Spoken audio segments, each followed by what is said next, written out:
ഞെട്ടിക്കുന്ന ബഡ്ജറ്റുമായിട്ട് സർക്കാർ വീണ്ടും കളത്തിലിറങ്ങിയിരിക്കുകയാണ്. ഞെട്ടിയതിൻ്റെ പ്രധാനപ്പെട്ട കാരണം എന്ന് വെച്ച് കഴിഞ്ഞാൽ കേരളത്തിന് ഇനി എനിക്ക് തോന്നുന്നു വിദ്യാർത്ഥികൾക്ക് മാത്രമേ ഉള്ളൂ പെൻഷൻ അനുവദിക്കാത്തത്. ബാക്കി എല്ലാവർക്കും പെൻഷൻ അനുവദിച്ചിട്ടുണ്ട്. എനിക്ക് തോന്നുന്നു കന്യാസ്ത്രീകൾക്ക് വരെ പെൻഷൻ അനുവദിച്ചിട്ടുണ്ട്. അതുകൂടാതെ തന്നെ മറ്റ് സർക്കാർ സംവിധാനത്തിലിരിക്കുന്ന ആളുകളുടെ പെൻഷൻ ആണെങ്കിലും എല്ലാ കാര്യങ്ങളും വർദ്ധിപ്പിച്ചിട്ടുണ്ട്. ഇതൊരു ഞെട്ടിക്കുന്ന ബഡ്ജറ്റ് തന്നെയായിരുന്നു. ഇതിൽ പ്രത്യേകിച്ച് ഞെട്ടാനൊന്നും ഇല്ല എന്നുള്ളതാണ് സത്യാവസ്ഥ. സാധാരണ ഒരു ബഡ്ജറ്റ് കഴിഞ്ഞ ബഡ്ജറ്റിലൊക്കെ ആണെങ്കിലും സർക്കാരിന് പൊതുവേ ഒരു പ്രശ്നമായി തോന്നിയിട്ടുണ്ടായിരുന്നത് അമിതമായ ഒരുപാട് പൈസ മാറ്റി വെച്ചിരിക്കുന്നു. അത്രയും പൈസ മാറ്റി വെക്കാനുള്ള ആ ഒരു സാമ്പത്തിക ഭദ്രത നമ്മുടെ സംസ്ഥാനത്ത് അല്ലെങ്കിൽ നമ്മുടെ ആ ഒരു ഫിനാൻഷ്യൽ അല്ലെങ്കിൽ ആ തലങ്ങളിലേക്ക് ചിന്തിക്കുമ്പോൾ അങ്ങനെ ഒരു ഫണ്ട് മാറ്റി വെക്കാനില്ല. അല്ലെങ്കിൽ അത് ഏത് തരത്തിലാണ് അല്ലെങ്കിൽ എങ്ങനെയാണ് കേന്ദ്രത്തിൽ നിന്ന് ആ ഫണ്ട് വാങ്ങുന്നത്, അങ്ങനെ ഒരുപാട് സംശയങ്ങൾ ചോദിച്ചിട്ടുണ്ടായിരുന്നു. അതേപോലെ തന്നെ കഴിഞ്ഞ തവണയാണെങ്കിൽ ഒരുപാട് കാര്യങ്ങൾ പരാമർശിച്ചിട്ടായിരുന്നു ബഡ്ജറ്റ് അവതരിപ്പിച്ചിട്ടുണ്ടായിരുന്നത്. ഇപ്രാവശ്യം ഡയറക്റ്റ് ഒരു ബഡ്ജറ്റിലേക്കാണ് കടന്നിട്ടുള്ളത്. കാരണം വിദ്യാഭ്യാസ മേഖലയ്ക്ക് ഇത്ര രൂപ, അതേപോലെ തന്നെ ടൂറിസം പദ്ധതികൾക്ക്, പിന്നെ അതേപോലെ തുരങ്ക പദ്ധതി, അതേപോലെ തന്നെ അതിവേഗ റെയിൽ, അങ്ങനെ ഒരുപാട് പദ്ധതികൾ പറഞ്ഞു. ആ പദ്ധതികൾക്ക് ഇന്ന പൈസ മാറ്റി വെച്ചിട്ടുണ്ട്. പിന്നെ മുൻകാലങ്ങളിൽ കൊടുത്ത അതേ ബഡ്ജറ്റിൽ തന്നെ ഒരുപാട് അത്യാവശ്യ ശതമാനം കൂട്ടിയ പൈസകൾ അല്ലെങ്കിൽ ആ ബഡ്ജറ്റ് അല്ലെങ്കിൽ അങ്ങനെ 8.6% അല്ലെങ്കിൽ 10% കൂട്ടിയിട്ടുണ്ട്. അതേപോലെ ഈ രീതിയിൽ പെൻഷനുകൾ, ഇത് നമ്മൾ നേരത്തെ അറിഞ്ഞൊരു കാര്യമായിരുന്നു.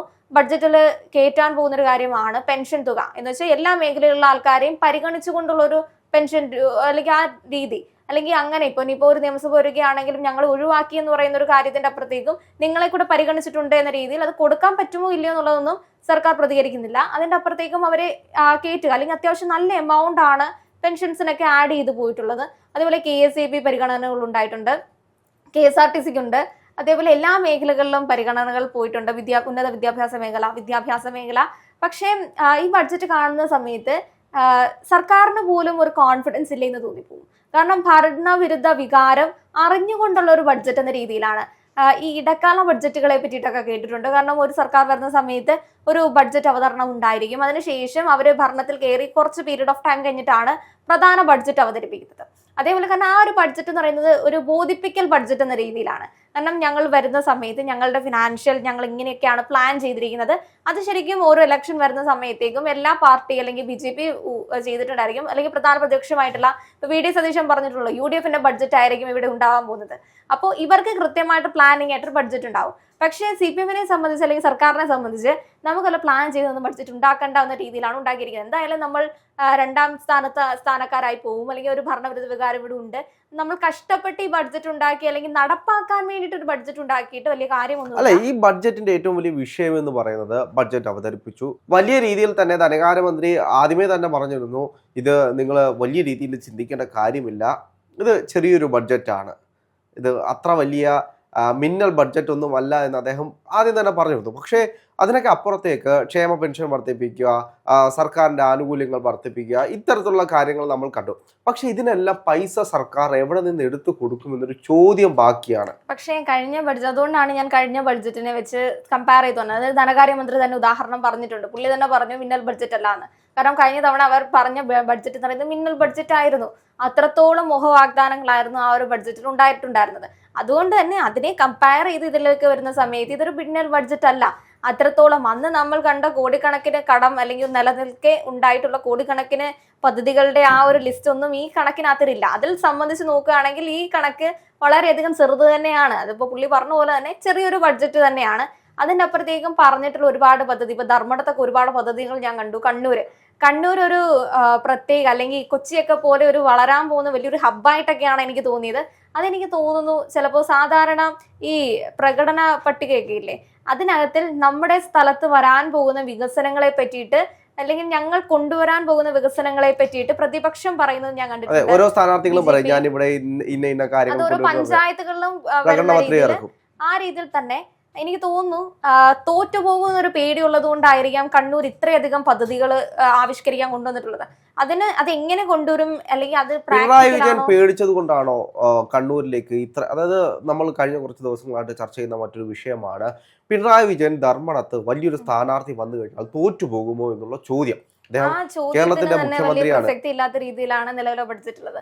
ധർമ്മടത്തേക്ക് ഒരുപാട് പദ്ധതികൾ ഞാൻ കണ്ടു. ധർമ്മടത്തേക്ക് ഒരു ഫണ്ട് തന്നെ മാറ്റി അല്ല, വെച്ചിട്ടുണ്ട്. പദ്ധതികൾ മാറ്റി വെക്കുന്നതിന്റെ ബ്രഹ്മം കോളേജിലേക്ക് പദ്ധതികളുണ്ട്. അല്ല, ഈ അതേപോലെ പദ്ധതികൾ മാറ്റി വെക്കുന്നത്, കണ്ണൂരേക്ക് ഇത്രയും പദ്ധതികൾ മാറ്റി വെക്കുന്നത് പിണറായി വിജയൻ തോറ്റു പോകുമോ എന്നുള്ള പേടി കൊണ്ടാണോ കണ്ണൂർ, തോറ്റുപോകും അല്ലെങ്കിൽ കണ്ണൂർ എന്നതിനപ്പുറത്തേക്കും കൈവിടും എന്നുള്ളൊരു പേടി കൊണ്ടാണോ? ഓൾറെഡി നമ്മുടെ ഈ ഒരു സംസ്ഥാനത്ത് ഭരണവിരുദ്ധ വികാരം നിലനിൽക്കുന്നുണ്ട്. ഭരണവിരുദ്ധ വികാരത്തിന്റെ അപ്പുറത്തേക്കും പിണറായി വിജയനോട് ഒരു വിരുദ്ധത അതാണ് ഉണ്ടായിട്ടുള്ളത്. പല മേഖല അല്ലെങ്കിൽ എല്ലാ മന്ത്രിസഭയിൽ എല്ലാ അംഗങ്ങളോടും ഈ പറയുന്ന വിരോധമില്ലെങ്കിൽ പോലും പിണറായി വിജയനോട് ഒരു എക്സ്ട്രാ ഓർഡിനറി വിരോധം നിലനിൽക്കുന്നുണ്ട്. അപ്പോൾ അങ്ങനെ ഒരു രീതി വരുന്ന സമയത്ത് നല്ല രീതിയിൽ PR വർക്ക് നടന്നുകൊണ്ടിരിക്കുകയാണ്. ധർമ്മടത്ത് പിണറായി വിജയൻ പണിയെടുത്തില്ലെങ്കിൽ തോറ്റുപോകും, അല്ലെങ്കിൽ നല്ലൊരു സ്ഥാനാർത്ഥി MP മാർ തിരിച്ചു വന്ന് മത്സരിക്കുന്നു, ഷാഫി പറമ്പിലായിരിക്കും മത്സരിക്കാൻ പോകുന്നത്, അല്ലെങ്കിൽ സുധാകരനായിരിക്കാം, അങ്ങനെ അല്ലെങ്കിൽ അതൊന്നും അല്ലാതെ കോൺഗ്രസിന്റെ തന്നെ ഏറ്റവും ഒരു ശക്തനായിട്ടുള്ള ഏതെങ്കിലും ഒരു സർപ്രൈസ് എൻട്രി ആയിട്ടൊരു നേതാവ് വരും, യുവ നേതാക്കൾ ആരെങ്കിലും വന്ന് ഇയാളെ തോറ്റുകളയും അല്ലെങ്കിൽ തോൽപ്പിച്ചു കളയും. ഇങ്ങനെയൊക്കെ ഒരു PR-കളും നടക്കുന്ന ഒരു സാഹചര്യത്തിൽ അപ്പോ ഇവര് ധർമ്മടത്തേക്ക് മത്സരിക്കാൻ പോകുന്ന പിണറായി വിജയന്റെ കയ്യിൽ ഒരുപിടി ധർമ്മടത്തിന് തന്നെ ഒരു വികസന പദ്ധതികളാണ് കയ്യിലുള്ളത്. അപ്പോൾ ഇയാൾ ജയിക്കുകയാണെങ്കിൽ ഒന്ന് ആലോചിച്ച് നോക്കൂ, ധർമ്മടത്ത് നിന്ന് പിണറായി വിജയൻ നല്ലൊരു ഭൂരിപക്ഷത്തിൽ ജയിച്ചാൽ അയാൾക്ക് ഇതൊന്നും ചെയ്യാതിരിക്കാൻ പറ്റില്ല. കാരണം ഇത്രയധികം പദ്ധതികൾ കൊടുത്തിട്ട് ഒന്നുമില്ലെങ്കിലും ജനങ്ങൾ അത്ര മണ്ടന്മാരൊന്നുമില്ലല്ലോ, ചോദിക്കുമല്ലോ ഇത്രയധികം പദ്ധതികൾ താൻ വാഗ്ദാനം ചെയ്തിട്ട് എന്തുകൊണ്ട് നടപ്പിലാക്കിയില്ല എന്നുള്ളത്.